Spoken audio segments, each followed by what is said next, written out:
Hello everyone, good morning. আজকে হলো 26শে April 2024। 26শে April, এখন বাজে প্রায় সকাল 10:30।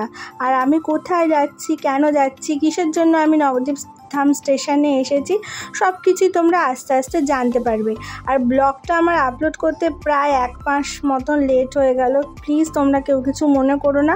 এর আগে আমি একটা মিনি ব্লগ আপলোড করে দিয়েছিলাম, অলরেডি আমার চ্যানেলে আছে, প্লিজ গিয়ে তোমরা দেখে নাও। তো সেই নবদ্বীপ ধাম স্টেশনে এসে লেডিস কামরায় দাঁড়িয়েছিলাম ট্রেনের অপেক্ষায়। 11:10 কি 13 ট্রেনটা ছিল।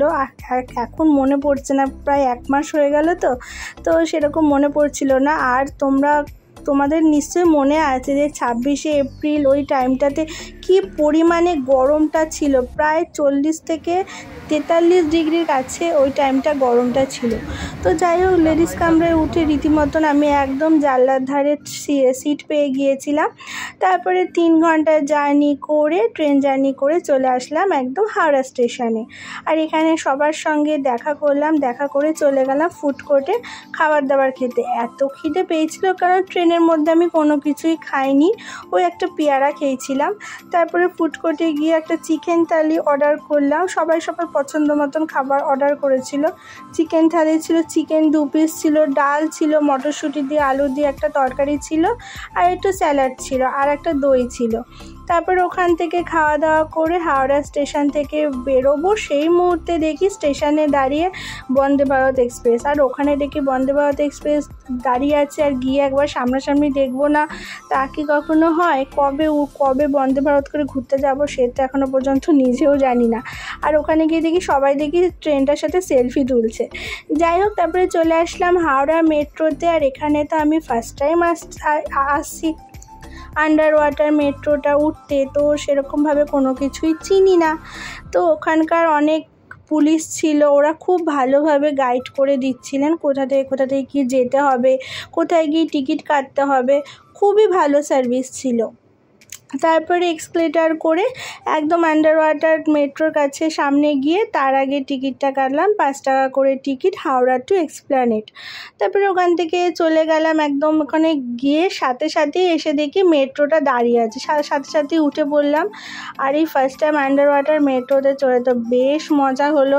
বেশ একদম জলের তলা দিয়ে যাচ্ছিলাম, জলের ওপর দিয়ে যাচ্ছিলাম, জলের তলা দিয়ে যাচ্ছিলাম।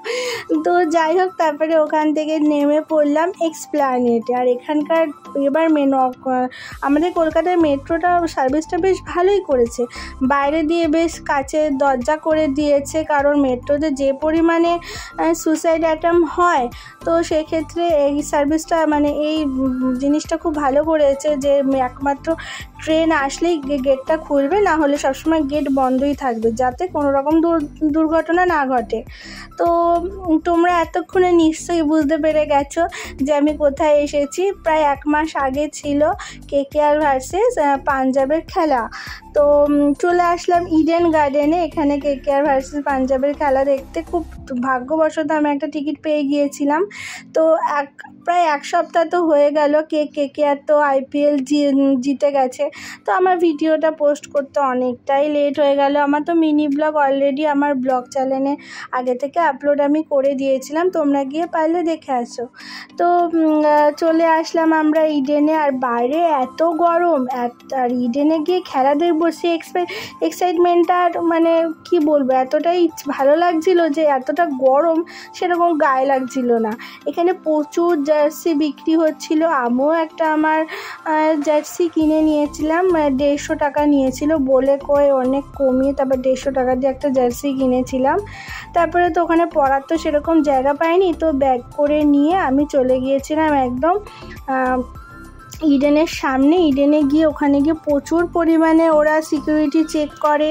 ওখানে লাগেজ ব্যাগ ক্যারি করা যাবে না, জলের বোতল ক্যারি করা যাবে না, কোনো খাবার দাবার, তারপরে পারফিউম, চিরুনি, লিপস্টিক, যা ছোটোখাটো জিনিস আছে কোনো কিছু ক্যারি করা যাবে না। তো এই তো চলে আসলাম একদম ইডেন গার্ডেনের ভেতরে। দেখেই আমার যে কি ভালো লেগেছিল। এখন টিভিতে খেলা দেখতে বসলে মনে হয় যেন ওখানে গিয়ে খেলা দেখি। একবার যারা মাঠে গিয়ে গিয়ে খেলা দেখেছে, বাড়িতে এসে খেলা দেখে আর সত্যি আর মন ভরবে না। আমার পার্সোনাল এক্সপিরিয়েন্স থেকে আমি বলছি, এবার কার কীরকম সে তো আমি জানি না, কিন্তু আমার ভীষণ ভালো লেগেছিলো। তারপর ওখানকার অ্যাম্বিয়েন্সটা এত সুন্দর আর সবাই এত মজা করে, আর ওখানে তো আবার ডিজে চলে, খুব আনন্দ হয়, খুব মজা হয়। তো এই দেখো আমি একটা জার্সি পরে নিয়েছি, কেমন লাগছে আমাকে জার্সিটা পরে কমেন্ট বক্সে কিন্তু কমেন্ট করতে ভুলো না। তারপরে ওখানে তো কিছুক্ষণ পর দেখি, তখন বাজে হয়তো সন্ধ্যে 6:30, সবাই দেখি প্র্যাকটিস করতে নেমেছে মাঠে। KKR আর পাঞ্জাবের প্লেয়াররা সবাই প্র্যাকটিস করছিল, আর আমি দেখো পুরো গ্রাউন্ডটা তোমাদের একটু ঘুরিয়ে ভিডিও করে দেখিয়ে দিলাম। প্রচুর লোক এসেছে, এখন তো প্রায় অনেক ফাঁকা ফাঁকাই দেখছো, প্রচুর লোক এসেছিলো। আর এখানে সিটের পাশে একটা করে সবার জন্য ফ্ল্যাগ রেখে দেওয়া হয়েছিল, আর 4 আর 6-এর একটা করে বোর্ড রাখা ছিল, যেগুলো ফ্রিতেই দিচ্ছিল। তারপরে তো ফার্স্টেই তো 7:30টার দিকে নেমে পড়লো KKR ব্যাট করতে। KKR তো বেশ ভালো 6-4 মারছিল, বেশ মজা হচ্ছিলো, বেশ আনন্দ হচ্ছিলো। তারপরে তো KKR-এর ব্যাটিংটা পুরোটা দেখলাম, আর সেই টাইমে তোমাদের কি বলবো যে ফাঁকা ছিল সিটগুলো, প্রচুর সিট আবার বুক হয়ে গেল, মানে ভরে গেল আর কি, পুরো মাঠ একদম ভরে গেল। তারপরে আমরা তো KKR-এর ফুল ব্যাটটা দেখলাম, তারপরে পাঞ্জাবের 6 ওভারটা দেখে আমরা বেরিয়ে আসলাম, কারণ আমাদের তো বাড়িতেও যেতে হবে। তখন বাজে প্রায় রাত 10টা, আমরা ওখান থেকে বেরিয়ে আসলাম। বেরিয়ে এসে চলে আসলাম একদম ডাইরেক্ট বাইরে। আর ওখানে যে টিকিটটা দেখিয়ে আমরা ঢুকেছি, সেই টিকিটটা ফেলে দিলে চলবে না, সেই টিকিটটা সাথে করে রাখতে হবে, কারণ এক্সিট পয়েন্টে ওরা আবার টিকিটটা দেখাতে হয়, ওদেরকে আবার শো করতে হয়। তো অনেকেই দেখি, শুধু আমরা একাই ছিলাম না, অনেকেই দেখি খেলার মাঝখানে পাঞ্জাবের ব্যাটটা কিছুটা দেখে অনেকেই দেখে বেরিয়ে আসছিল। আর সেক্ষেত্রে যদি আজকে KKR-এর ম্যাচটা লাস্টে হতো ব্যাটিংটা, তাহলে আমরা হয়তো পুরো খেলাটা দেখি বাড়ি আস্তে আস্তে হয়তো ভোর হয়ে যেত। যাই হোক, তারপরে এখানে তো বেশ সুন্দর অর্গানাইজেশন ছিল, ওই যে এক্সিট রুম, তো ওখান থেকে তো ওখানে টিকিট দেখিয়ে আমরা এক্সিট হয়ে বেরিয়ে আসলাম। আর ইডেনে ফার্স্ট টাইম এসে আমার তো খুবই ভালো লেগেছে, আমার পার্সোনাল এক্সপিরিয়েন্স থেকে বলছি, আমার ভীষণ ভালো লেগেছে। তারপরে ওখান থেকে তো আমি ফোনের টাওয়ার পাচ্ছিলাম না, একদম এয়ারপ্লেন মুড করে তারপরে ফোন অন করে তারপরে গিয়ে ফোনের টাওয়ার আসলো।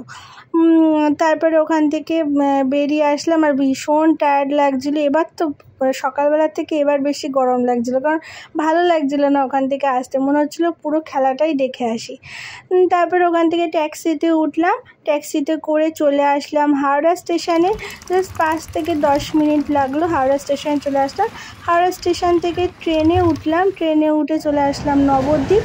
তখন ট্রেনে উঠে পড়েছি, তখন বাজে প্রায় 12:18, আর কটা স্টেশন পরে নবদ্বীপে নামবো। সো চলো, আমার তো ইডেন গার্ডেনে গিয়ে খেলা দেখার এক্সপিরিয়েন্সটা বেশ ভালো লাগলো। তোমরা কারা কারা কি খেলা দেখেছো অবশ্যই কমেন্টে জানিও, ভালো লাগলো লাইক অ্যান্ড সাবস্ক্রাইব করে দিও।